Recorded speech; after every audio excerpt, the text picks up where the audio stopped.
Hello, je suis Léna, passionnée de bien-être, mieux vivre et spiritualité. J'ai créé ce podcast pour faire connaître au plus grand nombre des méthodes alternatives pour aller mieux, que ce soit physiquement ou mentalement. Quel que soit votre problème, quelles que soient vos croyances, restons ouverts, restons curieux et testons.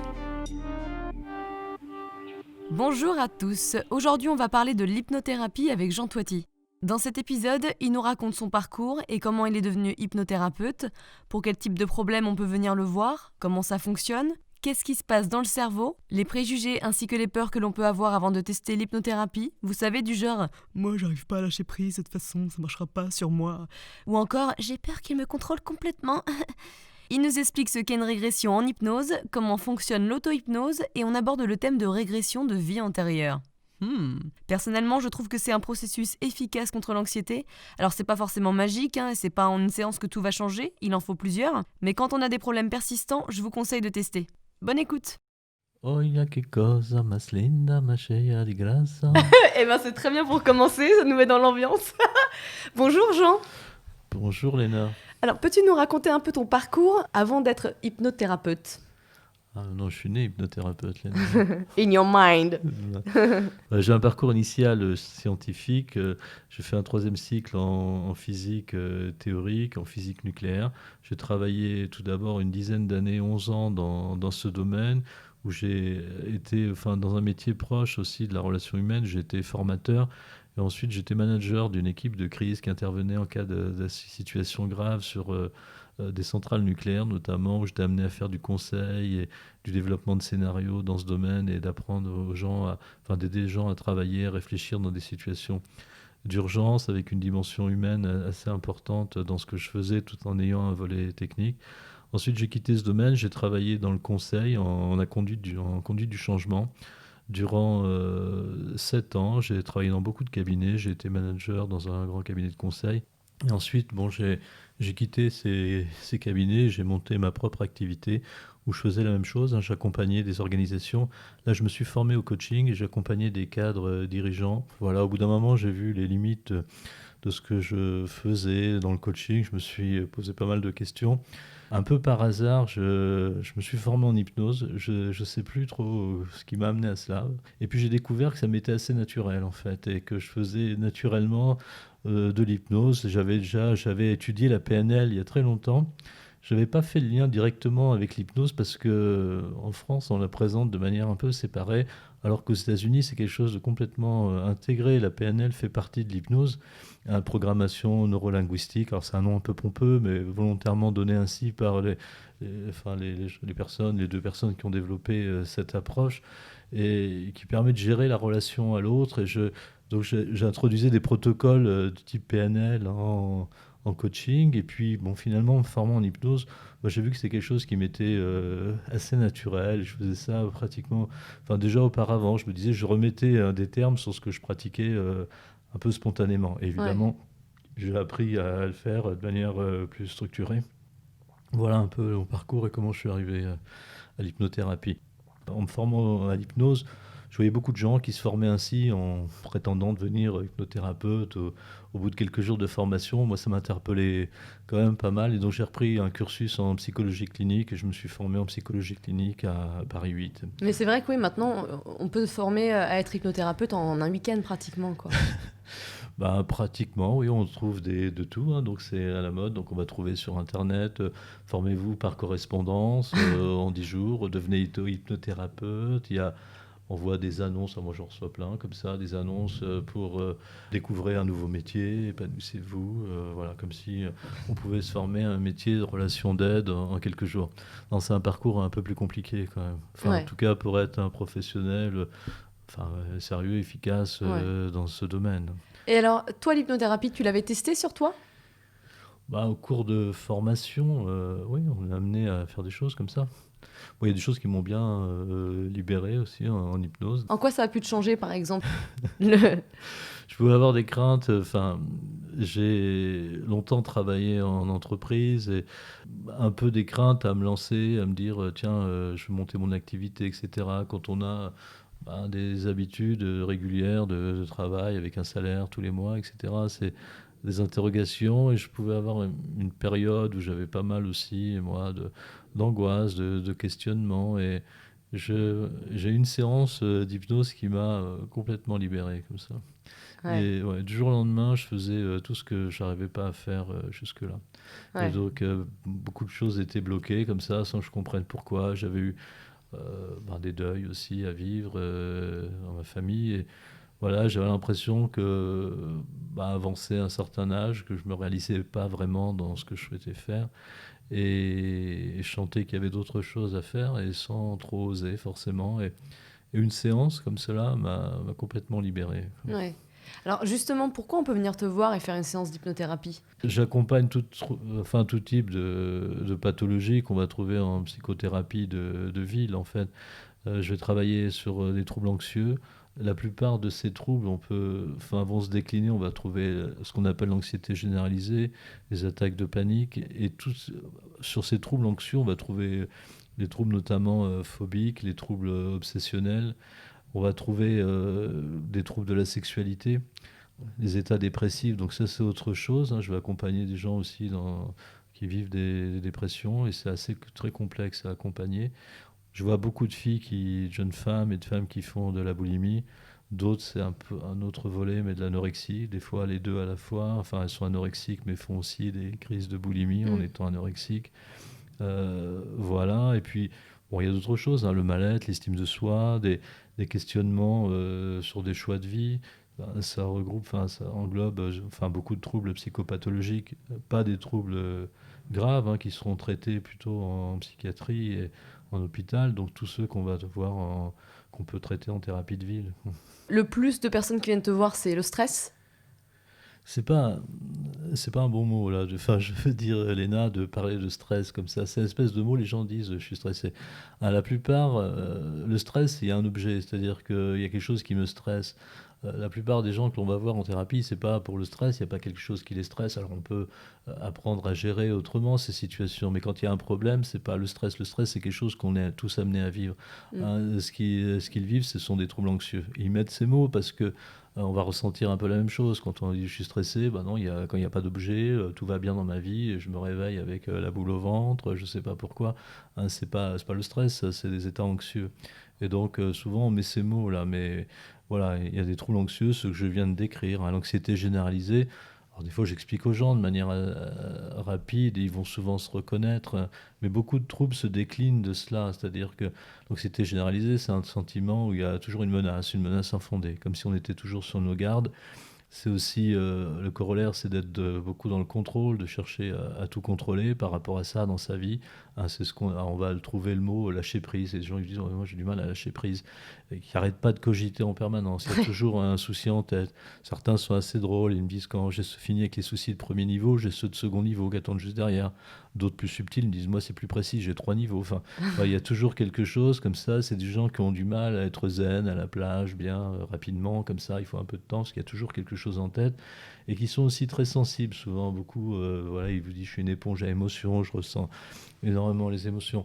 Et sur ce fond, là, on va voir, alors j'en parlais pas tout à l'heure, on va voir énormément beaucoup aussi, alors peuvent ressentir ça, c'est-à-dire toujours une espèce de préoccupation, jamais serein, ça, une tension physique. D'autres vont développer des somatisations, j'en ai pas parlé tout à l'heure, hein, d'eczéma, des vertiges, des migraines, des douleurs chroniques, et puis d'autres choses parfois assez étranges comme symptômes, et sur ce fond d'anxiété. On va développer, alors je ne sais pas si j'ai dit tout à l'heure, les phobies, et les phobies qui deviennent comme un objet de contrôle, c'est-à-dire que l'anxiété, c'est un peu peur de tout et de rien. La phobie, au moins, j'ai trouvé mon objet et ça me redonne un sentiment de contrôle. C'est des gens qui tout d'un coup peuvent plus monter dans un avion. Voilà, ils n'ont pas subitement peur de l'avion. Quelque chose, ils n'arrêtaient pas de prendre l'avion en général. Quelque chose en eux s'est réveillé, est venu se focaliser sur ce moment-là et sur cette angoisse. Et ça redonne une idée de quelque chose que l'on pourrait contrôler. Hein, je pourrais éviter de le prendre. Mon esprit va être focalisé dessus dès que j'ai pris un billet, quoi. Enfin. Ouais. Et s'il y a aussi, par exemple, pour l'insomnie, pour les acouphènes, ce genre de choses? Ah oui, oui, j'en ai pas parlé. Effectivement, ça fait partie aussi. Hein, les troubles du sommeil. Je vois beaucoup de gens pour des troubles du sommeil. Les acouphènes aussi. Il peut y avoir des résultats étonnants. J'en vois régulièrement. Ouais, je pense à mon chéri qui a des acouphènes et... Bon, on voit d'autres choses, on voit le bruxisme, on voit, enfin, voilà, la Ah oui, liste le est bruxisme. Alors le longue. bruxisme, pour ceux qui savent pas, c'est quand la nuit on grince des dents, c'est ça, hein. Enfin, plus que grincer, c'est-à-dire que les gens frottent leurs dents Ils se liment et les dents. ouais, ça peut être assez invasif. Alors des fois, il y a des moyens simples, c'est quand même de se faire une gouttière chez le dentiste, mais là, c'est des symptômes d'anxiété en Ouais. fait qui se manifestent la nuit, hein. Et tout ce que je décrivais, hein, les troubles du sommeil, il y a aussi beaucoup de troubles de la sexualité qui relèvent d'états émotionnels anxieux. Il y a beaucoup de choses qui reviennent à l'anxiété. Oui, enfin pour moi, tous ces troubles ont un point commun en fait. Et à un certain niveau, on peut dire qu'il y a ce trouble d'anxiété généralisée qui se décline de beaucoup de manières. Et on peut voir tous ces troubles de manière assez simple, comme en fait, des émotions anciennes qui refont surface à un moment donné, qui sont là un beau jour dans la vie, enfin un beau jour, pas si beau que ça.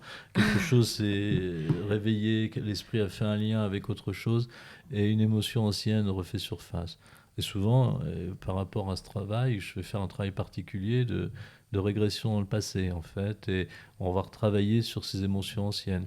Alors du coup, déjà, comment ça marche? C'est quoi le processus? Raconte-nous un petit peu comment ça se passe dans les séances d'hypnothérapie. D'abord, c'est recevoir une personne, c'est un dialogue, on appelle ça une anamnèse en psychologie, c'est l'histoire de son histoire et l'histoire de sa difficulté, de son trouble. Voilà, je vais regarder. Et donc là, c'est d'entrer en relation avec cette personne. Dans mon approche, voilà, il y a beaucoup de gens qui disent faire de l'hypnose. Comme ça, l'hypnose ne fait pas la thérapie en tant que telle. C'est de pouvoir être un thérapeute, de recevoir une personne. Dans mon approche, c'est une relation authentique à cette personne. Moi, je suis une personne aussi. Je ne suis pas quelqu'un derrière un divan et qui va juste l'écouter. Donc, on est dans une démarche active. Mais on ne peut pas parler d'hypnose en général, c'est-à-dire qu'il y a beaucoup d'approches différentes et quelqu'un qui a expérimenté va développer sa propre approche et mettre son savoir aussi, une particularité dans ce qu'il fait. Moi, par exemple, j'utilise beaucoup la musique. Pas une musique qu'on mettrait en bruit de fond pour faire de la relaxation, c'est pas ça, c'est une musique qui a un sens. Et je vais utiliser beaucoup de jazz, souvent du pop rock américain, voilà, dans ces domaines-là, qui peut inspirer. Et puis j'improvise aussi souvent à la guitare en accompagnant les personnes. Un Voilà. petit concert pour finir la séance, quoi. Parfois, oui, mais c'est pas que ça. C'est-à-dire que ça apporte quelque chose et on va voir ces liens entre l'émotion et ce travail, là, tous ces troubles dont je parle.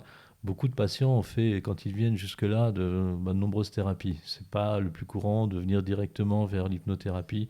Ils ont eu tout un parcours et parfois on peut parler de pérégrination thérapeutique en essayant de trouver les solutions. Alors c'est pas la magie, l'hypnose, mais il y a beaucoup de cas très étonnant. Encore hier, voilà, une jeune fille me dit, bon, c'est incroyable, ça fait 14 ans que je ne peux pas garder un repas, tous les soirs je vomis. Elle me dit, bah, ça fait une semaine puis je vous ai vu à l'issue de la première séance. Alors c'est pas que des cas magiques, comme ça on va poursuivre, mais il y a des choses qui peuvent bouger très vite dans ce travail. Mm. Alors selon la manière dont ça se passe, selon la réceptivité de la personne à ce moment-là. Et donc pour répondre à cette question, c'est pas voilà dire comment ça se passe. Après voilà, il y a un travail, on va induire ce qu'on appelle un état hypnotique, un état où la personne va ressentir des choses différemment. En quoi il sert cet état? L'hypnose ne fait pas la thérapie en tant que telle, c'est ce qu'on y met, ce qu'on y fait. Il y a beaucoup de gens qui se forment en quelques jours. On peut apprendre très vite hein, à faire de l'hypnose. C'est pas très compliqué. Des gens proposent de l'hypnose dans la rue, des choses comme ça. Mm. L'hypnose fait pas la thérapie. On peut aller voir un spectacle. Ça va pas nous aider à aller mieux dans ces spectacles. On va montrer. Et pourtant, des gens vous disent non, ça n'a rien à voir avec le spectacle, l'hypnothérapie. Moi, je leur dis mais non, c'est tout à fait pareil. C'est pas vraiment tout à fait pareil. C'est-à-dire que le point commun, quand on parle d'hypnose, on mélange plusieurs choses et beaucoup de choses. On parle d'hypnose en parlant d'hypnothérapie très souvent. On parle d'hypnose en parlant d'hypnose de spectacle. L'hypnose, on peut parler plus précisément d'un état hypnotique. Donc on va induire un état hypnotique. Dans un spectacle, on induit un état hypnotique et on montre des effets de cet état hypnotique sur des personnes très particulières. C'est à peu près 10% de la population Ouais. qui peut ressentir ces effets très rapidement. Alors il y a d'autres... il y a le contexte qui joue, hein. C'est un spectacle, on les regarde, ils ont envie de s'amuser, de participer, ils vont pas faire semblant, ils ont cette particularité, on ne sait pas ce qui fait vraiment cette particularité aujourd'hui, mais ils ont cette sensibilité. Et dans les spectacles, on va montrer des effets de l'hypnose, notamment des effets de modification des représentations. On peut dire à quelqu'un, voilà, vos pieds sont collés au sol, vous ne pouvez plus bouger, et la personne va ressentir cela, et, tout en étant parfaitement consciente. Souvent, il y a cette idée assez fausse que les personnes ne serait pas consciente en hypnose. Il y a beaucoup de gens qui Ouais. ils peuvent dire ah ben je n'ai pas dormi. Et d'autres vous disent bah là j'ai rien entendu ce que vous m'avez dit en thérapie. Voilà. Est-ce que c'est aussi efficace? Parce que là j'ai rien entendu. Je sais pas. Une jeune fille qui revient en me disant mais c'est incroyable, je fume pas, mais je sais pas du tout ce que vous m'avez dit.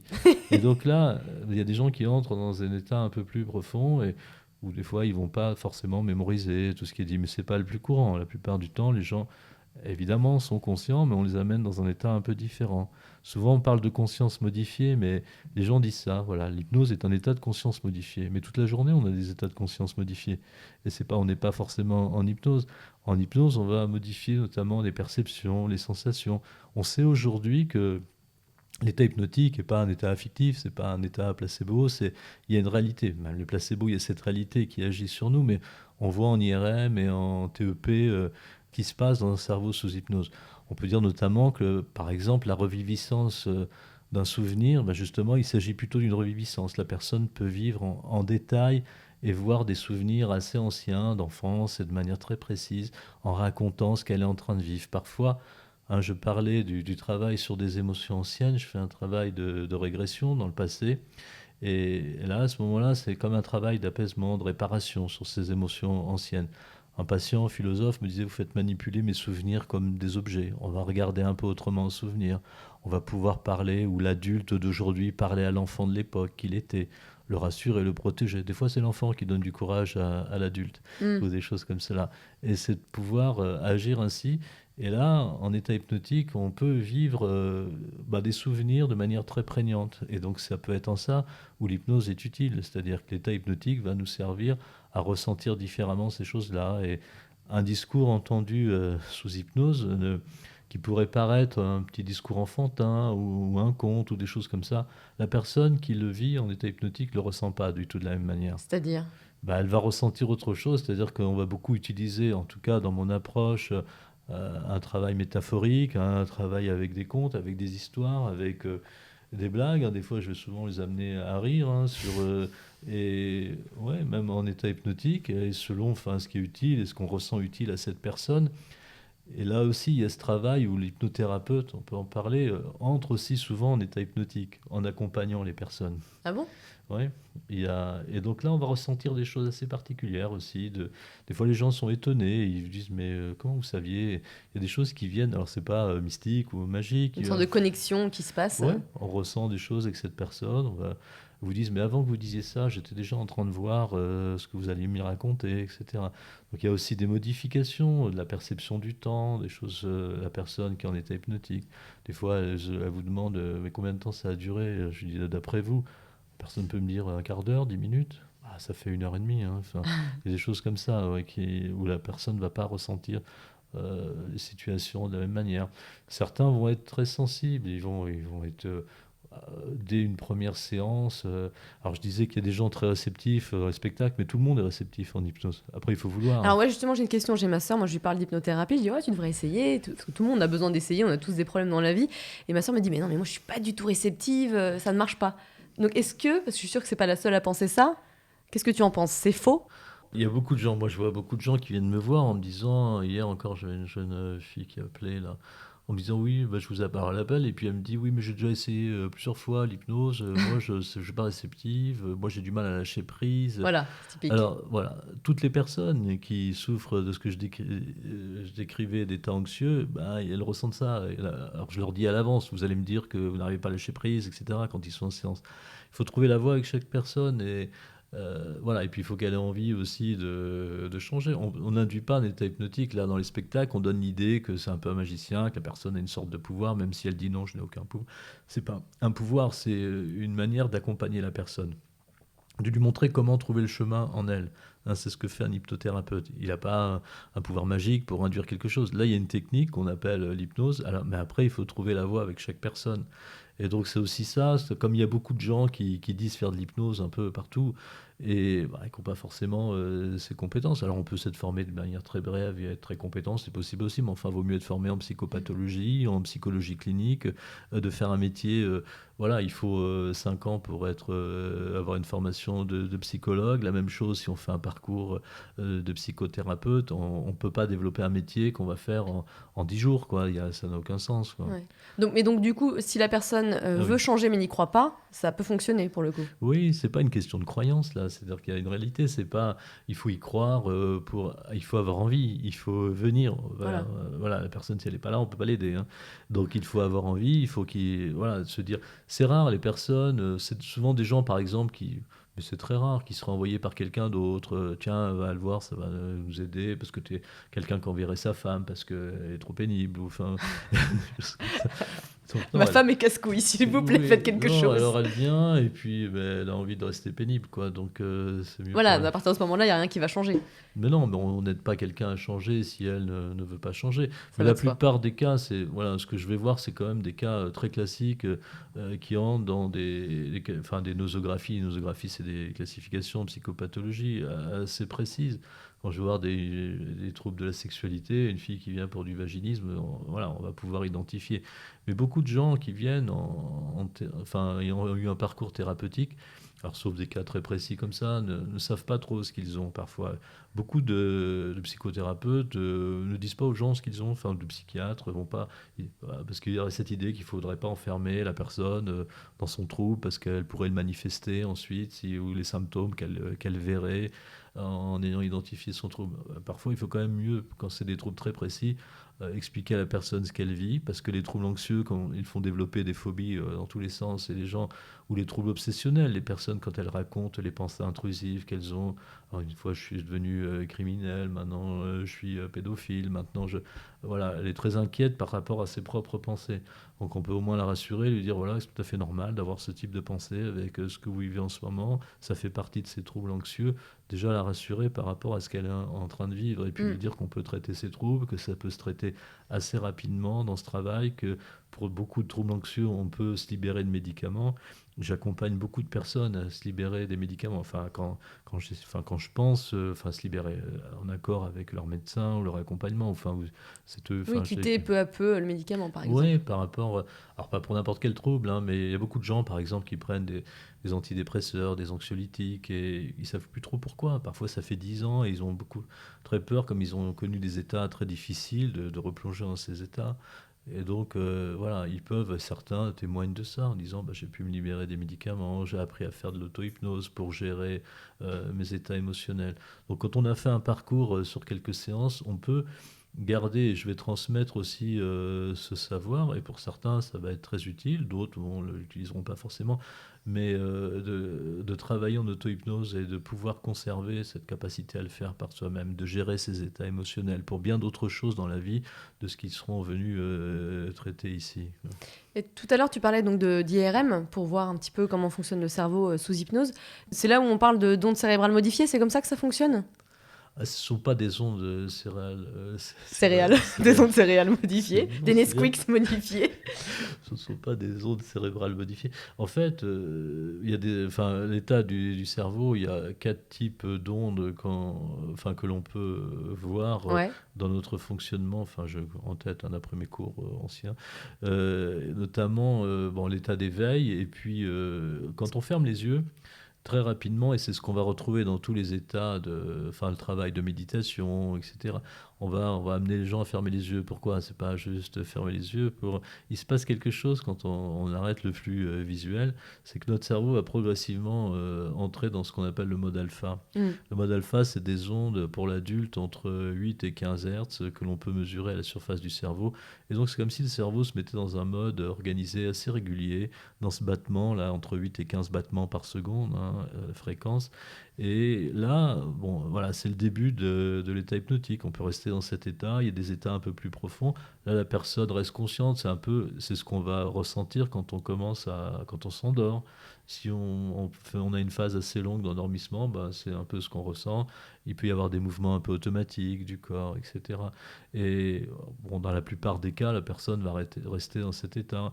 Certains parlent d'hypnose profonde avec d'autres états où les fréquences seraient encore plus basses. On parle, je crois, d'ondes θ. Θ et delta, ouais. Voilà, mais bon, je ne suis pas un spécialiste de ces ondes, et puis on a du mal à les voir sur les gens. Mais ce qu'on peut voir, c'est ce que la personne ressent. C'est vrai que quand la personne personne vous dit « Oh là, je suis parti loin », c'est comme ça qu'elle exprime souvent. Ouais. Elle dit « Oh là, je suis parti loin, là ». Là, il y a, certainement, c'est un état un peu plus profond comme ça. Parti loin, ça veut dire quoi? C'est qu'elle exprime que elle a vraiment l'impression d'avoir quitté la pièce, quoi. C'est-à-dire qu'un état de conscience très particulier où elle sait qu'elle est là, où elle vit d'autres choses. Notamment, je parlais des gens très réceptifs, là, ceux que l'on voit dans les spectacles. Pour eux, en thérapie, ça va être souvent, on peut dire, des rêves éveillés, en fait, qu'ils font. Si on leur raconte qu'ils sont en train de voler comme un oiseau au-dessus de Manhattan ou du Grand Canyon, bah, certains, ils sont vraiment, quoi. Ils vous disent, oh, c'est formidable, ça. J'ai des patients comme ça qui me disent, bon, attends, j'ai découvert ça en moi, je le refais de temps en temps quand j'attends des clients, je suis dans ma voiture, un commercial disait ça. Bah, je me fais un petit voyage avec mes enfants parce que j'ai compris que je pouvais le faire. Donc il a découvert cette capacité qu'il avait en lui. Qui ressemble beaucoup à la méditation. Hein. En méditation, alors je ne sais pas si on va pas faire forcément des choses actives, on va pas se dire tiens si on peut faire Si, il y a venir un différents paysage, peut-être, je connais moins bien la méditation, mais voilà, souvent on va être des états d'intériorité, on va ressentir davantage ce qui se passe en soi. Les états méditatifs peuvent ressembler, je pense, à des démarches d'induction hypnotique. Donc ça peut être très proche, hein, c'est-à-dire j'utilise des choses qu'on va trouver en méditation pour induire un état hypnotique. Et après, c'est ce que l'on fait de cet état. Qu'est-ce qu'on en fait? C'est-à-dire, on peut entrer en état hypnotique. Dans le spectacle, on va montrer des effets de l'état hypnotique sur ces personnes qui peuvent être assez amusants. On peut leur dire, vous appelez plus Léna, vous appelez Gaston. La personne peut répéter comme ça. Et ça l'amuse en elle, ça l'intrigue. Et quand on lui demande, mais pourquoi tu disais Gaston là, elle vous dit, je sais pas, il avait effacé mon prénom, je savais plus. Ça, c'est bien dans les spectacles, on fait pas ça en thérapie, ça sert à rien. Ouais. Mais ça se passe sur certaines personnes. C'est impressionnant, pour le coup. Alors, en thérapie, on retrouve des personnes comme ça, c'est-à-dire qui sont très réceptives, qui vont faire des fois des mouvements avec le corps automatiques, c'est-à-dire qu'elles n'ont pas conscience de faire ces mouvements. Elles sentent bien que leurs bras bougent, pour eux, c'est les bras bougent, le corps bouge tout seul. Une petite fille très sensible comme ça, elle me disait, quand elle était joyeuse, elle remuait la tête. Je lui disais, ça fait comment quand tu es joyeuse? Elle me dit, j'ai ma tête qui bouge toute seule. C'était la joie, mais comme un enfant qui est joyeux, elle le ressentait, elle le vivait de la même manière. Les gens réceptifs, ils vivent complètement ces émotions aussi. Ils peuvent être, si on leur dit qu'ils sont dans un moment très joyeux, ils y sont complètement. Mais aussi, la plupart des gens vont apprendre. Il faut comprendre que le travail en hypnose, le thérapeute, il est comme un guide qui accompagne la personne. Et c'est elle qui va en hypnose. Si elle veut pas, il se passe rien. Mais c'est ça, les gens ont peur aussi d'être manipulés. Ça, c'est une grosse peur et une grosse idée reçue de l'hypnose. Oui, il y a ces idées parce que ça vient un peu des spectacles. Bien Là, sûr. on donne l'idée que la personne est manipulée. Dans un spectacle, les personnes ne font pas ce qu'elles ne veulent pas faire. Elles vont faire ce qui entre pour elles normalement dans le cadre de ce spectacle. Donc il ne faut pas qu'on leur demande des choses qui seraient déplacées. Elles arrêtent là, à ce moment-là. Si elles ne sont pas contentes, elles peuvent être vraiment pas contentes. Mais oui, on garde le contrôle. voilà, c'est pas une question de contrôle. C'est que la personne, là, en hypnose, va vous dire, si vous lui dites, tiens, quand tu faisais la poule, tu nous faisais bien rire. Elle vous dit, ça me dérangeait pas, j'avais pas envie de dire non. C'est ce qu'elle ressent en fait. Il faut qu'on lui demande des choses qui sont en congruence avec qui elle est et le cadre de ce spectacle. Donc l'hypnotiseur du spectacle, souvent des magiciens, tout ça, qui vont introduire l'hypnose dans leur spectacle, leur métier c'est quand même de bien voir qui sont les personnes, de décrypter, de rapidement identifier les comportements, de pouvoir demander à telle personne de faire telle chose, une autre, il va pas demander la même chose à une femme, à un homme, etc. quoi. Donc il sait un peu à l'avance ce qui va se passer. Quoi. Alors, tu peux revenir au mot régression? Oui. Qu'est-ce que c'est exactement? Comment ça se passe? Voilà, souvent, et pour moi, c'est une démarche importante de mon travail. Et je vois la plupart de ces troubles anxieux, on peut les voir comme des émotions anciennes qui auraient refait surface ou qui sont là depuis très longtemps. Notre cerveau, les gens ont franchi d'étapes dans leur vie depuis l'histoire de l'humanité. Et on a eu des traumatismes et des tas de choses. L'humanité a réussi à survivre jusque-là, on va voir encore avec les virus. Et jusqu'à présent. Est-ce qu'on peut faire une séance d'hypnose contre le corona? En fait, un peu. C'est-à-dire que l'état hypnotique renforce le système immunitaire. Si on fait régulièrement de la méditation, de l'auto-hypnose, paraît-il, ça renforce le taux de lymphocytes T. Alors, je n'ai pas vérifié directement, mais c'est vrai que on attrape moins de maladies virales et quand Corona free, Corona grâce à free, l'hypnose. peut-être. Enfin bon, il faut faire attention Bien sûr. quand on dit des choses comme ça. Mais c'est vrai qu'on peut, paraît-il, ça renforce le système immunitaire et voilà, à travers ces états, comme les gens qui font régulièrement de la méditation, enfin si on peut parler des deux et des bienfaits de manière assez similaire, je pense en auto-hypnose et en méditation. Les états de régression, voilà, c'est d'amener la personne à travers, comment la guider en fait, c'est à travers des états émotionnels, l'émotion qu'elle ressent au présent, un état anxieux, une angoisse face à prendre un avion, des choses comme ça, c'est de l'amener à revivre des moments de son enfance ou de l'adolescence, souvent dans ces périodes. Ça peut être d'autres choses, mais souvent dans ces périodes qui ont pu, ou quand c'est plus tard, elles ont pu plutôt réveiller d'autres moments vécus dans ces périodes. Et des fois, très jeune, hein, on peut aller, des fois, je veux voir des personnes qui remontent jusqu'à 3 ans, là, comme voilà, ce matin, c'était ça. Voilà, et elles revivent des moments à 3 ans. 3 ans, c'est les premiers souvenirs qu'on a autobiographiques. On peut avoir des émotions qui étaient enregistrées auparavant, mais c'est plus rare, quoi. Et donc, elles revivent ces moments. Et alors, des moments, alors parfois, il y a des gens, ils vous sortent des tas de moments très heureux. Et puis, bon, dans la plupart des cas, ça va être des choses parfois difficiles, mais qui peuvent être anodines vu de l'adulte d'aujourd'hui. Hein, ça peut, avec les jeunes femmes, alors ça paraît un peu caricatural, mais j'entends souvent des histoires qui se sont passées à l'école avec les petites copines qui voulaient plus me parler, qui m'ont rejeté dans un groupe comme ça. Et on n'imagine pas que, voilà, vu de l'adulte, il puisse y avoir des liens. Mais l'objectif, c'est pas de faire des liens, c'est pas de comprendre. Beaucoup de thérapies font ça. Il faudrait comprendre. Et beaucoup de gens en disant, venant là, j'ai tout compris de mon histoire, voilà, j'ai beaucoup parlé de ça, ça fait 10 ans que j'en parle. Et puis, bah oui, on peut dire une chose très simple, c'est que ces troubles sont émotionnels et que la raison ne parle pas le langage des émotions. Et qu'il faut trouver le bon langage. C'est pour ça que je parlais de la musique, je parlais de métaphores, de contes. Bah, c'est ce langage-là, le langage qu'on va trouver dans les films, dans le cinéma, qui peut nous toucher directement. Bah, c'est par cette voie que l'on peut accéder à ces liens émotionnels. En régression, je vais amener la personne à ressentir bah, l'émotion qui lui fait mal, qui la perturbe au présent. Et à travers ces liens, juste de lui suggérer de remonter le temps de différentes manières. Et puis, bah, il y a des moments qui vont revenir et sur lesquels on va travailler. Et donc, ils reviennent des fois très prégnants, c'est-à-dire que la personne est associée à ce moment. Elle parle comme une enfant, elle me dit j'ai 5 ans et elle raconte ce qui se passe. Et puis, d'autres fois, c'est plus distant, voilà, elle raconte ce souvenir qu'elle va voir un peu autrement. Souvent, ils vous dire mais j'en ai parlé, ah bah tout ça, je le savais. C'est une idée qui viendrait, ça, de la psychanalyse, qu'il faudrait retrouver des choses enfouies en nous, l'idée du refoulement. Alors je peux dire là, voilà, cette idée du refoulement, c'est juste une invention. Il n'y a pas vraiment de refoulement. J'ai jamais vu quelqu'un retrouver un souvenir refoulé. Voilà, des fois des choses de la toute petite enfance où la personne n'a pas vraiment, pas très sûre de ce qu'elle a vécu ce moment, quoi. Mais c'est très rare. Hein, quand on a vécu des choses assez difficiles émotionnellement, ben, on s'en rappelle. Elles sont là en nous et elles s'inscrivent en nous. Et l'idée, c'est qu'aussi, il ne faut pas oublier que notre cerveau, une de ses fonctions, c'est d'oublier. Et on oublie ce qu'on a mangé il y a 15 jours, on ne va pas oublier ce qu'on a mangé le jour de notre anniversaire, quand on avait 5 ans, parce qu'on était tellement content des choux à la crème, ou je Qu'on sais a eu pas. un Jaijo en anniversaire. Ouh. Oui, c'est ça. Et donc là, c'est de faire ce travail, on peut dire, entre guillemets, de réparation ou d'apaisement sur ces émotions anciennes, qui va continuer à se faire. Des fois, les gens peuvent être très émus, des fois très apaisés. Je vois beaucoup de gens, par exemple, j'accompagne énormément de jeunes femmes pour des troubles, enfin souvent jeunes, mais boulimiques. Et j'en ai beaucoup qui, très rapidement, enfin comme l'exemple que je donnais, vont plus faire de crise. Et des fois, ça fait 15 ans qu'elles font des crises tous les jours, plusieurs fois par jour.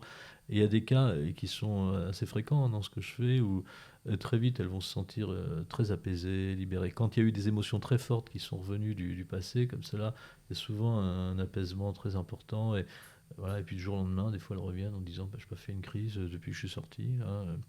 Et ça paraît très étonnant pour elles, parce qu'elles ont essayé beaucoup de choses jusque-là.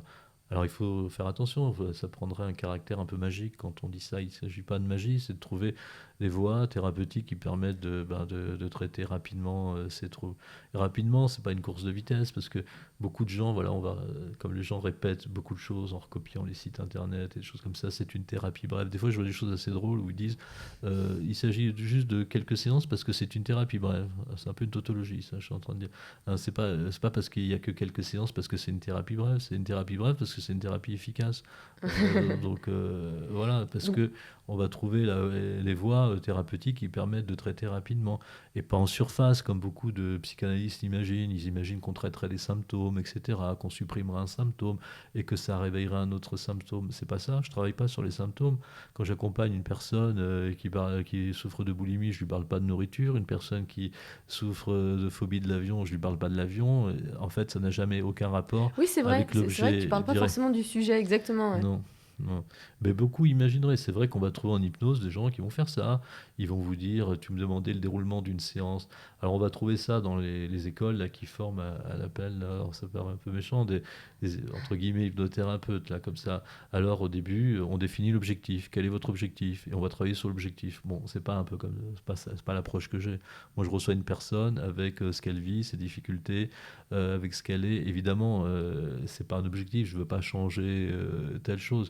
Ça peut être le cas, mais la personne qui vient avec un objectif comme ça, je parlais de troubles psychopathologiques, c'est ça. Il y a un mal-être, il y a quelque chose qui est là, il y a un trouble que l'on va traiter. Après, on peut accompagner une personne.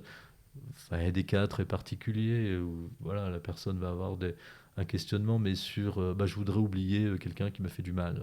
Je dis ouais, on peut faire une trépanation si vous voulez, mais c'est pas mon domaine, il faudrait voir un neurochirurgien.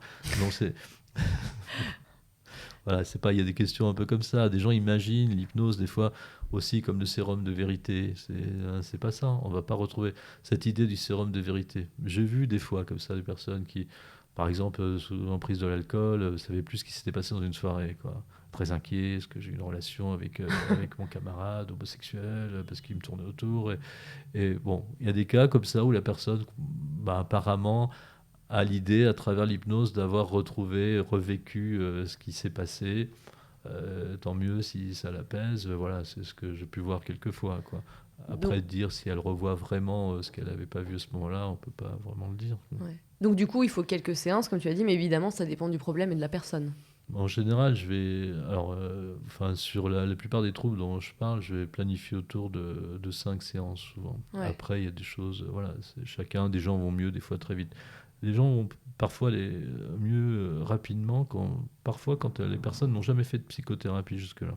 Oui, parce que enfin voilà, elles connaissent pas, donc elles se lâchent peut-être plus. Pas forcément, c'est qu'en fait, je peux voir, c'est qu'on leur a pas mis d'état d'idée dans la tête, quoi, sur leurs troubles, quand la personne vient et vous dit je souffre du syndrome abandonnite.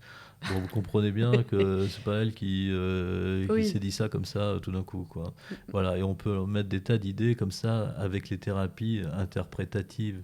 Hein, la plupart, enfin, d'ordre type psychanalytique ou autre, où il faudrait comprendre, raconter son histoire, voilà, très longuement, et le thérapeute aurait peut-être un rôle, enfin pas dans toutes les thérapies, mais il y en a beaucoup comme ça, où on va interpréter, dire des choses, parce que votre père, votre mère, les relations. Bon, on peut comprendre et l'idée de comprendre, des fois les gens vous disent j'ai compris, j'ai tout compris de mon histoire, mais on peut même interpeller ça. Ça veut dire quoi? Comprendre votre histoire? Il y avait des choses à comprendre. C'est cette idée-là. Mm. Évidemment, quand je recommence, je refais tout le temps les mêmes erreurs dans ma vie. Je peux me dire, il y a peut-être des choses qui viennent de moi et que je pourrais changer. Je voyais hier une famille comme ça avec le père très obtus et qui a du mal à se remettre en question, et puis sa femme, sa fille, c'était en thérapie, faire une première séance, ils voulaient pouvoir parler entre eux, et donc en gros faire comprendre au père qu'il y a des choses et qu'il faudrait faire évoluer, mais c'est quelqu'un qui est très loin d'imaginer faire un travail sur lui-même. S'il est en séance, il disait oui, oui, bien sûr, et puis la femme m'a rappelé en me disant que dès qu'il est sorti, il se disait ouais, quoi, c'est un complot contre moi. Enfin, voilà. Voilà. Donc il faut un cheminement, c'est-à-dire qu'aller vers un travail psychothérapeutique, c'est déjà, il y a un préalable, c'est d'être prêt, de s'être questionné, de se dire qu'il y a quelque chose que je peux faire évoluer en moi. Alors quand il y a une souffrance, bien sûr qu'il faut une souffrance, mais il y a des personnes, ce type de personne ne souffre pas, elle fait plutôt souffrir les autres. Ça, on va le voir notamment dans les troubles de la personnalité. Mais évidemment, je vois pas beaucoup de gens pour des troubles de la personnalité, quoi. Moi, j'ai une question du coup. Comment ça se fait que, par exemple, quand on fait des affirmations positives, ça ne marche pas? Qu'est-ce qui fait qu'il faut être dans une onde cérébrale modifiée, entre guillemets, donc plutôt alpha, et pas bêta, qui est le côté classique, mental, on réfléchit, pour que ça rentre? Qu'est-ce qui se passe? Bon, c'est pas, enfin, on peut pas dire que ça marche pas, hein. C'est-à-dire que la méthode Coué, elle est pas complètement stupide, hein. C'est-à-dire que on peut voir notre cerveau comme un organe avec ses programmes. Alors les hypnothérapeutes parlent beaucoup de l'inconscient. Je vais parler à votre inconscient. C'est pas du tout la vision que j'ai, hein. C'est-à-dire que l'idée d'un inconscient. Cette idée d'un inconscient vient de la psychanalyse. On aurait un autre nous un peu étrange qu'on ne maîtriserait pas trop, qui serait pas forcément très bienveillant. En hypnose, on dit que cet inconscient est bienveillant, mais on va parler d'autre chose en fait. Et j'aime pas utiliser ces termes. Les neuroscientifiques ne parlent pas d'inconscient, la plupart vont parler de non-conscient. Et c'est-à-dire, c'est quoi le non-conscient? C'est quoi la différence? C'est que ce sont des processus non conscients. Notre cerveau est fait de programmes et avec ses propres processus de fonctionnement, et il crée en plus une petite chose qu'on appelle la conscience. Alors on peut agir, et cette conscience en retour peut modifier ce cerveau. La conscience lui a appris à marcher, lui a appris à écrire à ce cerveau. Donc on va pouvoir agir de conscience pour agir sur nous-mêmes. Il y a des séances où je vais expliquer pas mal de choses aux personnes sur leur propre fonctionnement de manière assez simple, pour qu'elles soient aussi en capacité d'agir et de regarder ce qui se passe en Mm. elles, de regarder comment, malgré elles, finalement, elles ont maintenu ce trouble. C'est une question qui leur paraît un peu étrange. C'est comment vous avez fait pour rester angoissé jusque-là, quoi. Et donc, ils se disent, mais comment? Certains répondent très précisément. Ils se disent, bah, je comprends ce qui se passe dans ma tête, ce que je fais, ce que j'arrête pas de faire.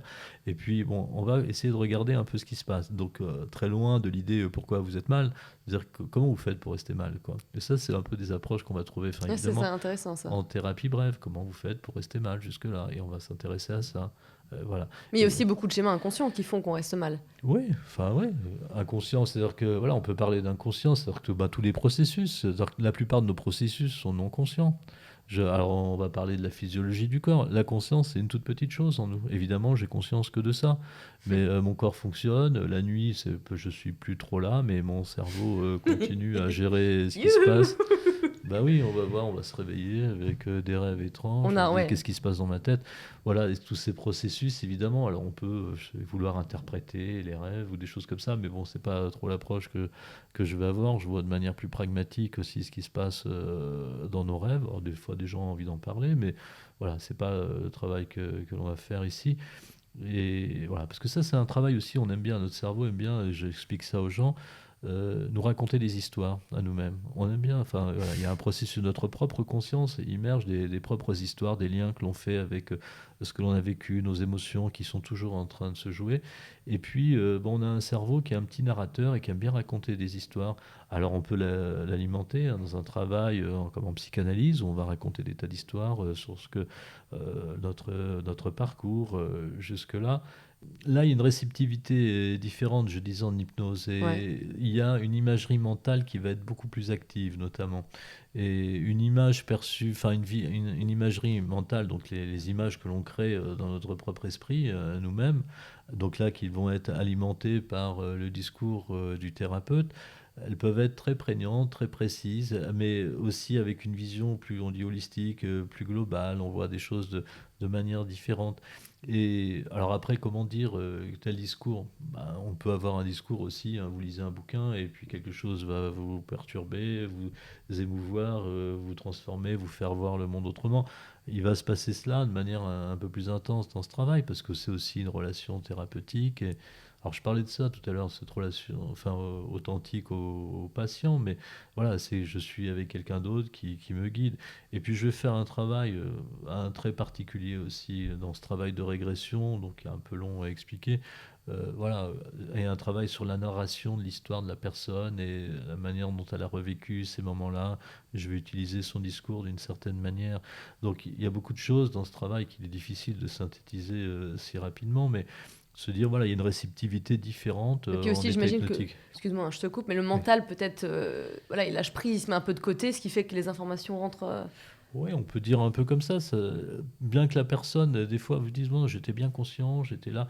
Certains, très analytiques, vous disent: «Ouais, bon, ouais, je comprends vos procédés, je décrypte». Certains me On disent: cherche toujours «Ça». à comprendre. Ouais, il y a beaucoup de Certains personnes. comme ça, mais voilà, mais ça n'empêche pas qu'il se passe des choses sur eux, quoi. C'est-à-dire qu'on va dire, il y a une jolie phrase comme ça des psychothérapeutes, enfin Paul Václavic ou d'autres, qui disent on sillonne la mer à l'insu du ciel. Ça veut dire quoi? Ben, ça veut dire que la personne peut avoir l'impression d'être très bien consciente et d'entendre, et puis ne pas comprendre en fait comment ces mots agissent sur elle. Le moindre mot agit sur nous. Le moindre mot que j'entends fait une connexion de mes neurones, active quelque chose en moi. Des fois, des gens me disent: non, mais je ne vois pas quand vous me parlez, je vois aucune image. Ils vous disent: je dis: comment ça, vous voyez aucune image là? J'en dis: fermez les yeux.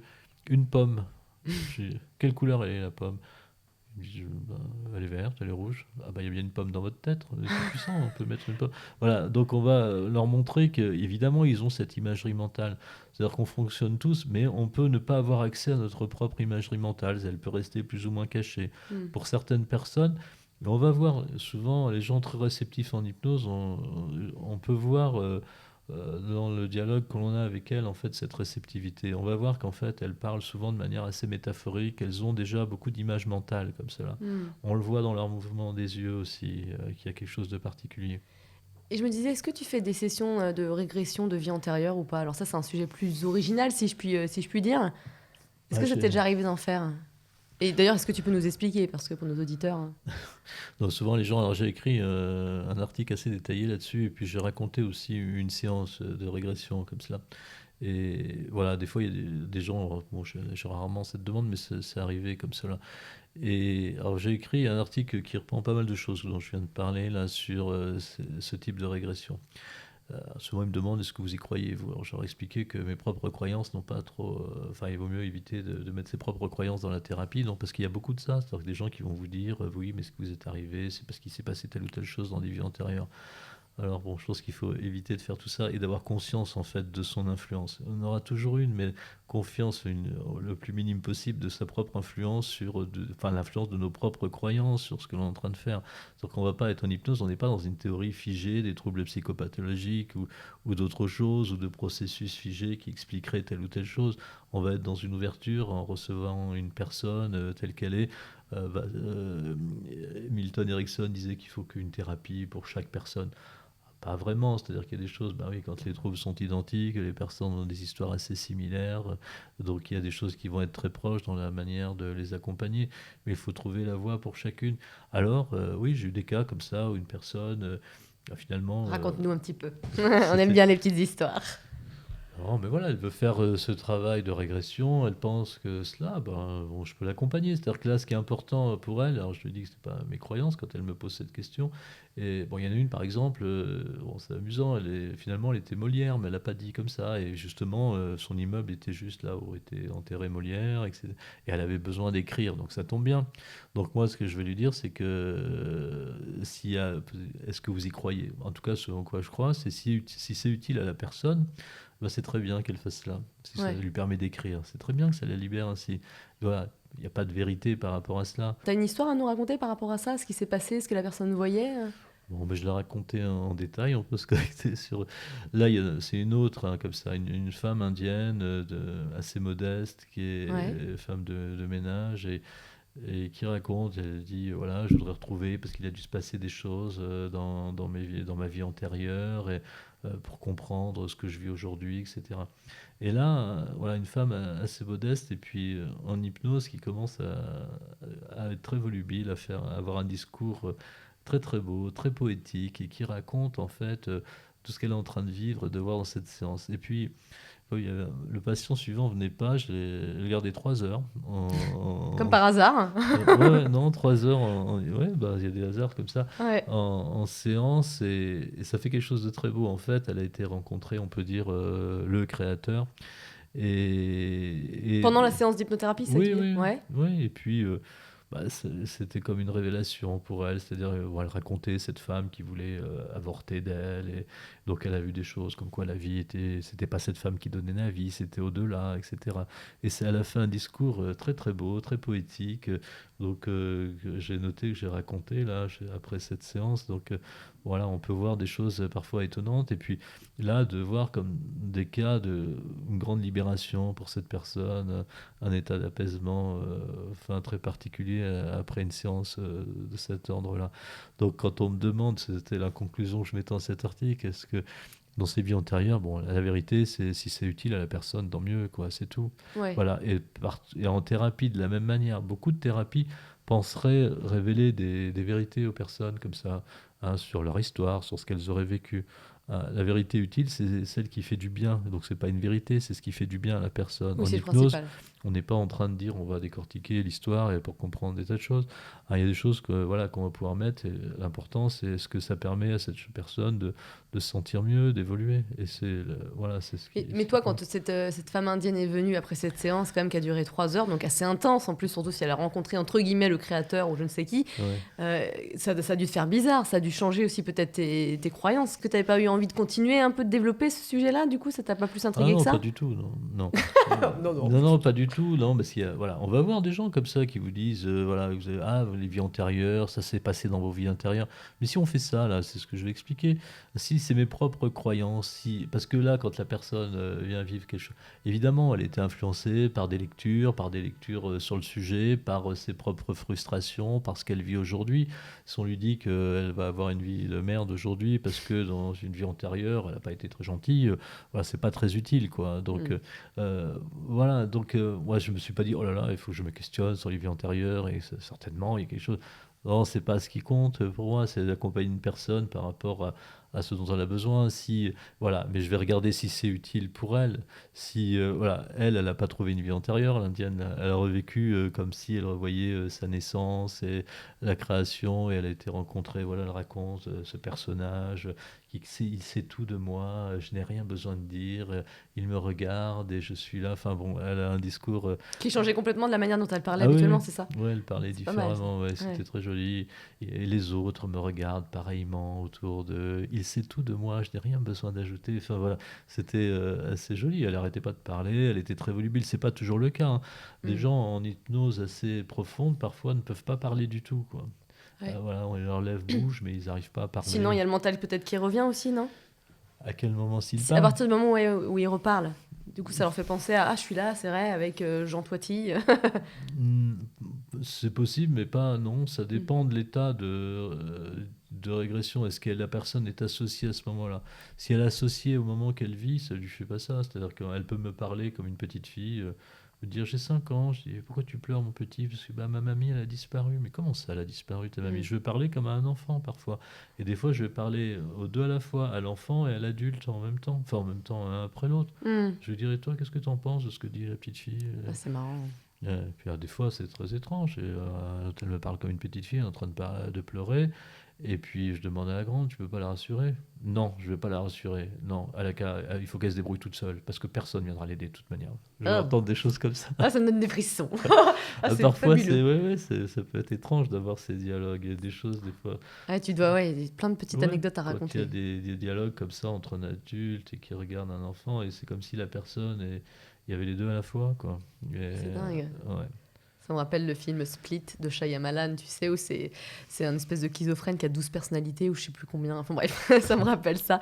Avant de finir, là, je voudrais juste qu'on parle vite fait de l'auto-hypnose. Comment ça fonctionne l'auto-hypnose? Et est-ce que tu pourrais nous donner en direct live un petit exercice? Bon. Au boulot, Jean. Au boulot. Non, on peut pas. Enfin voilà, l'auto-hypnose, je pense, qu'on peut pas vraiment se former. Enfin, je trouve, à faire de l'auto-hypnose. Alors il y a un peu une confusion avec Internet, YouTube, tout ça, où les gens imaginent faire de l'auto-hypnose en écoutant un enregistrement comme cela. Pour moi, c'est pas ça l'auto-hypnose, hein, c'est pas d'écouter. Là, c'est de l'hypnose guidée, Mm. voilà, avec un enregistrement standard. Tant mieux si ça fait du bien, hein, enfin voilà, ou voilà, il faut trouver ce qui nous convient. Et si ça peut aider des personnes, mais voilà, l'auto-hypnose, c'est de faire comme un travail proche de la méditation, hein, par soi-même, seul, on peut s'accompagner de certaines choses. Moi, je transmets par exemple un guide d'auto-hypnose quand on a fait une séance. Alors je leur dis qu'on va faire une séance un peu didactique sur l'auto-hypnose, mais pas vraiment. Je vais poursuivre le travail qu'on est en train de faire parce que dans mon travail, il y a vraiment un processus, des étapes. Et je vais leur transmettre un guide. Et je vais parler de ça aussi un peu dans cette séance. Je leur transmets aussi des musiques que j'aurais passées en séance parce que bon, notre esprit aime bien faire du lien, des associations. Et quand elles ont vécu des choses en séance, j'ai des patientes comme ça qui passent un concours par exemple pour rentrer dans des orchestres classiques. Et bah, elle était contrebassiste. Je lui fais écouter un morceau de contrebasse, mais contemporain et enfin de jazz en fait. Et bah, elle sait qu'elle a réécouté ce morceau, qu'elle a ressenti quelque chose tout de suite, qu'elle a libéré parce que ça faisait faire le lien avec la séance. Des gens très réceptifs, des fois ça me fait penser à une anecdote comme ça. Dès la première séance, la personne rentre chez elle, puis bon, je lui avais indiqué le nom du morceau, je ne l'avais pas envoyé. Elle réécoute ce morceau, elle me dit, ouais, j'arrivais plus à bouger, j'étais là sur mon canapé dès que j'ai entendu la musique. Et en fait, bon, j'attendais que la musique s'arrête, quoi, mais je trouvais tellement étrange. En fait, c'est des gens très réceptifs comme ça. Et donc là, elle a fait le lien entre le début de la séance qu'on avait faite ici avec cette musique et le fait de remettre cette musique et de re-rentrer dans cet état. Comme un réflexe de Pavlov, un peu. Ouais, ouais, c'est ça. Enfin, ouais, il a enregistré, il a fait cette association. Donc, l'auto-hypnose, on peut pas dire en quelques mots. En gros, c'est faire comme une séance d'hypnose, telle qu'on l'a fait accompagner, en la faisant pour soi. J'explique aux personnes que quand je les accompagne moi-même, je vais ressentir cet état hypnotique, enfin, selon Mm. les séances que je fais. Là, la parole va être beaucoup plus fluide. Je vais pas avoir des E comme quand je parle ici et maintenant, ou des choses qui s'arrêtent. Une espèce de fluidité qui va venir. Moi-même, des fois, je m'entends parler et j'ai l'impression de me dire, tiens, c'est pas mal ça, ou de m'étonner moi-même de certaines choses. Et donc, ça crée un état de dissociation. En hypnose, on va rechercher, on appelle ça un état de dissociation de la personne. Et donc, on peut ressentir ça comme si là, pour moi, m'entendre parler. La personne peut se parler à elle-même en auto-hypnose. Je vais l'amener à faire cela. Alors, voilà, en méditation, on ne fait pas forcément ça. Si, on peut répéter une méditation sur un mantra, tout ça. Mais là, c'est une démarche de type induction hypnotique. Après, c'est se poser une question. On va se dire qu'est-ce que je veux dans cette séance. Je l'amène à formuler une question, à l'écrire d'une certaine manière, visuellement, mentalement, de l'écrire sur une plage. Voilà, voilà, elles vont apprendre à faire ce chemin. Beaucoup de personnes, enfin certaines personnes vont vraiment garder ce savoir et vont se dire, voilà, j'ai pu, comme je disais, me libérer des médicaments. Régulièrement, je fais de l'auto-hypnose. Je voyais un jeune qui faisait beaucoup d'eczéma et je vois des cas assez étonnants, enfin très sévères d'eczéma. Parfois, je vois une jeune femme, elle pouvait plus bouger ses mains, c'était devenu des croûtes d'eczéma. Un jeune homme comme ça, de l'eczéma depuis toujours, ils vous disent hein, parfois. Et bah là, il allait beaucoup mieux. Je le revoyais 6 ans après. Je l'avais vu 4 fois, je crois, à l'époque. Et ouais, il revenait pour une autre question professionnelle, parce que bon, j'accompagne aussi des gens. Enfin, des fois, ils ont un besoin de coaching, hein, mais voilà, de les aider dans une situation de vie à un moment donné. Et puis, bah, je lui dis alors l'eczéma, vous en êtes où? Il me dit ah, mais j'en fais plus en fait, parce que dès que je sens des fois que j'aurai une poussée, je sens les prémices et en fait je refais une séance d'hypnose comme on a appris et j'arrive à gérer et ça revient pas. Donc il a appris à gérer ses états émotionnels et donc c'est vraiment quelque chose qui nous permet, comme dans une démarche de développement personnel, de poursuivre le travail qu'on aura fait en hypnose, mais moi, je considère qu'il faut quand même avoir été accompagné et faire ce travail en étant accompagné pour pouvoir poursuivre et découvrir après comment on peut le faire Mm. par soi-même. Ouais. Bon, on va finir par un jeu de questions-réponses. Donc l'idée, c'est de répondre rapidement à une petite série de questions. S'il ne devait rester qu'un livre, lequel serait-il? Qu'est-ce que je veux dire? Le livre de ma mère, d'Albert Cohen, bon ouais, parce qu'il y a quelque chose qui fait écho, je dis que l'esprit fait toujours du lien, et voilà, il y a quelque chose en lien avec ce que je vis aujourd'hui. Mais voilà, si on parle de thérapie, il revient à l'homme, donc là, moi j'ai énormément appris avec lui à travers à la fois ses romans, donc c'est ce psychiatre, psychothérapeute américain qui a écrit beaucoup de livres sur la thérapie sous forme de contes et autres, et puis un livre qui s'appelle Thérapie existentielle, qui est pour moi vraiment une base importante. Et c'est lui aussi qui met très en avant cette dimension de relation authentique aux patients, et notamment il raconte des anecdotes assez croustillantes, assez amusantes comme ça, où le thérapeute qui est dans la démarche académique, la bienveillance par rapport au patient, la bonne distance, tout ça, il est très content de lui parce qu'il a fait une très belle séance avec cette jeune fille, il a fait des très belles interprétations, et il dit, c'était vraiment brillant là ce que je lui dis, j'étais très content de lui. Et quand elle revient, elle lui dit, ah docteur, j'ai vraiment apprécié notre séance la dernière fois, enfin, surtout quand vous m'avez dit que mon manteau était joli. J'ai pas compris le... Quand tu lui as dit quelque chose de personnel, Léna, Ouais, il n'était pas dans l'interprétation, il lui disait que son manteau était très joli, il d'accord. était dans une relation authentique avec elle. Voilà. Bah D'accord. Léna, il faut atterrir.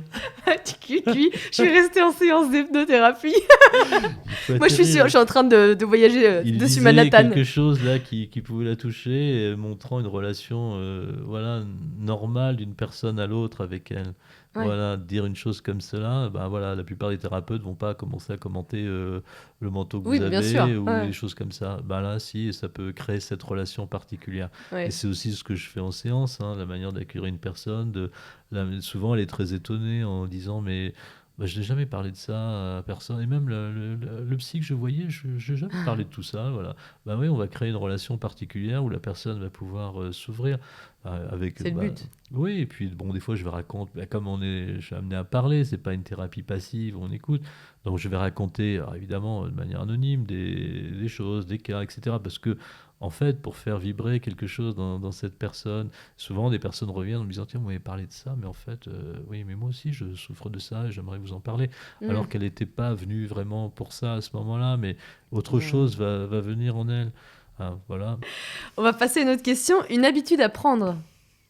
Alors bah, je dis aux gens là dans une séance de tous les jours en fait le soir avant de s'endormir, bah, comme le cerveau va couper la conscience et puis il fait ce qu'il veut à ce moment-là et qu'on n'est plus là, au moins de lui donner une petite consigne, c'est de prendre comme on le fait dans une séance un moment vraiment agréable, de le mettre dans une jolie petite bulle, puis après d'aller dans cette bulle et de vivre avec toutes les sensations, donc toutes les modalités sensorielles, c'est donc tout ce qu'on ressent, tous nos sens, ce moment-là. Puis après, des fois je leur dis de rajouter une petite bulle, alors je prends une petite paille pour refaire une bulle dans la bulle. Et ça va être la bulle du jour. Et dans cette bulle, on va mettre un des moments de cette journée qui nous a fait plaisir, qui nous a fait du bien, une petite chose. Il y a des gens qui me disent, oh, ça m'a beaucoup changé la vie, la bulle du jour, là, parce que non, et voilà, et donc bah, de ramener à nous des choses positives. Et là, c'est ce qu'on fait finalement dans cette thérapie. Beaucoup de thérapies vont aller fouiller pour escaver les choses qui auraient fait du mal. Et quand je parlais de régression, c'est juste une séance. J'estime qu'on n'a pas besoin de s'attarder là-bas sur le passé. Et donc de ressortir en permanence les histoires du passé, c'est pas ce qui est le mieux. Une patiente, c'était assez amusant, elle me dit, elle a commencé une psychanalyse comme ça, et puis elle me dit, mais je comprends pas comment on imagine en passant son temps en se lavant avec de l'eau sale devenir un jour propre. Et, bon, voilà, bon, elle le ressentait un peu comme ça. Et c'est vrai, donc là, bah, d'amener les gens à faire grandir en eux les meilleurs moments, parce que bah, notre cerveau, il n'est pas fait d'origine, il a été développé pour nous permettre de vivre dans ce monde. Dans ce monde, il faut se protéger de beaucoup de choses. Donc, il va plus enregistrer tout ce voilà, tout ce que l'on craint, tout ce qui est dangereux pour nous, mais les moments agréables, que les fleurs sentent bon et que le soleil C'est ça. est joli et les nuages aussi, notre cerveau va moins enregistrer ça. Donc on peut faire cet effort conscient comme de faire l'effort conscient de découvrir les petits moments qui nous font Du bien, de la notre gratitude. bonheur et tout ça. Voilà. Un moyen de se relaxer rapidement. Bah, du coup, l'auto-hypnose, mais après des séances avec toi, c'est ça? L'auto-hypnose, se relaxer, non, c'est moi je conseille d'aller faire du sport, etc., des choses comme ça. Ouais. Plutôt, voilà, de produire des endorphines, d'avoir, bah, pour beaucoup de gens qui souffrent d'anxiété, c'est très important d'avoir une activité physique, hein. Ça, c'est un moyen simple de produire des anxiolytiques que produit notre cerveau. Et donc après une heure de footing, là, on aime bien se relaxer, on est content, et il y Ouais. a une sorte d'apaisement. Si tu commences ta Voilà. journée comme ça, t'es de bonne humeur toute la journée, quoi. Ouais. Un Voilà. moyen pour éliminer les pensées négatives rapidement. Bah, ça, j'explique aux gens aussi, hein, quand je parle des processus mentaux. En fait, on ne peut pas avoir deux pensées conscientes à la fois dans notre esprit. Je ne peux pas avoir une pensée consciente et un dialogue intérieur en même temps. Et donc il n'y a qu'une chose à la fois. Alors là, c'est ce que nous dit Spinoza, Baruch Spinoza, et je me réfère souvent un peu à des philosophes. Il avait déjà compris que quand on ne veut pas avoir une pensée, il ne faut pas essayer de la chasser, et elle s'accrocherait comme une moule à son rocher. Il ne le dit pas comme ça, Spinoza. Il faut faire venir une autre pensée. Donc on peut avoir ce travail mental où je vais regarder un peu plus, et j'amène les gens à le faire, à regarder ce qu'il y a en nous, et les pensées qui sont là, qui peuvent rester cachées, sauf si j'essaie de les regarder. Je peux avoir des pensées, des images mentales qui restent cachées, mais je vais ressentir des choses, des émotions que je ne comprends pas trop. Mais quand je peux regarder un peu plus ce qui se passe en moi, je peux les voir et puis voilà. Et puis décider est-ce que j'ai envie de laisser cette pensée dans ma tête ou en faire venir une autre. Et donc ça peut être voilà, une image mentale que j'ai envie de faire venir, une des bulles là, qui m'a fait du bien et que je fais revenir parce que si je fais revenir souvent un moment agréable qui me fait du bien, il va être là très facilement dans mon esprit et voilà, il peut me permettre de chasser d'autres pensées. Donc par exemple, c'est ne pas non plus chasser cette émotion négative ou cette pensée négative, et ensuite, hop, une fois que tu l'as vécu, entre guillemets, tu repenses à ta petite bulle, un petit truc positif, c'est ça? L'idée, c'est pas, voilà, on peut pas la chasser en fait. Voilà, si elle est là, il faut faire venir une autre. Et comme je peux pas en avoir deux, si je décide de faire venir l'autre, des fois c'est pas toujours facile. Hein, si l'autre est là, elle veut prendre sa place. Hein. Mais parfois c'est des pensées fugaces. On marche dans Paris, je vais voir je me dis tiens, mais pourquoi je me sens pas bien là non, parce que j'ai vu telle affiche, mais ça m'a fait penser à mon ami l'autre fois, il m'a fait un sale coup. Et voilà, c'est en permanence, je peux avoir des émotions qui se rejouent et des liens que fait mon esprit. Et donc je peux les regarder, me dire tiens mais pourquoi je ressens ça, puis je vais voir que j'ai telle pensée à ce moment-là, alors que j'aurais même pas vu, et puis je peux faire venir une autre pensée à ce moment-là, de me dire bon non, il faut que je pense à autre chose, j'ai pas envie de penser à ça, voilà, et je vais faire venir autre chose. Et donc ça c'est un peu une discipline mentale, on peut apprendre à regarder un peu plus ce qui se passe en soi, pour être un peu plus libre, hein, parce que sinon le cerveau, un peu comme un automate, fait venir des liens, des associations en permanence. Ouais, d'accord. Où est-ce qu'on peut te trouver, Jean Toiti? Oui, il y a mon site internet, donc voilà, orgadia.com, et si on tape mon nom, on me trouve sur internet. Voilà. Ok, on dit plus ni moins. C'est parce que d'habitude on dit l'Instagram, le Facebook, le patati. Ah mais non mais Ouais, non, je la suis pas cise trop. mort. Ouais. Non, ça suffit. Voilà, C'est déjà pas mal de toute façon. Voilà, on trouve, voilà, sur mon site, il y a beaucoup d'articles où j'explique la thérapie qui permet de comprendre. Et, voilà, beaucoup de gens vont découvrir un peu ce cheminement thérapeutique. Je raconte de manière assez détaillée. Enfin, j'ai écrit pas mal d'articles un peu de fond sur les sujets dont on a parlé. Et puis, beaucoup de séances, en fait, où les gens se reconnaissent et ils comprennent qu'on peut traiter certaines choses qu'ils n'imagineraient pas en regardant ce déroulement. Et puis, ils comprennent aussi l'approche que je peux avoir. Voilà, qui est pas voilà, une approche que tout le monde a. Hein. Quand on parle d'hypnose, voilà, qu'est-ce qu'on fait en hypnose? On peut revenir là-dessus, c'est ce qu'on y met. Et donc pour Bien moi, sûr. il y a beaucoup, enfin, ce dont je parlais, déjà des visions scientifiques de neurosciences, hein, de pas raconter n'importe quoi, des compétences en psychopathologie, de pouvoir introduire bien d'autres choses de sa propre vie, de son histoire et des choses qui nous ont pu nous toucher. Et puis de philosophie aussi. Avant les psychologues, c'était les philosophes qui traitaient de la nature humaine. Donc voilà, on peut s'inspirer aussi de cela, comme le fait beaucoup Irving Yalom aussi dans son approche. Merci Jean. Voilà Léna, plaisir.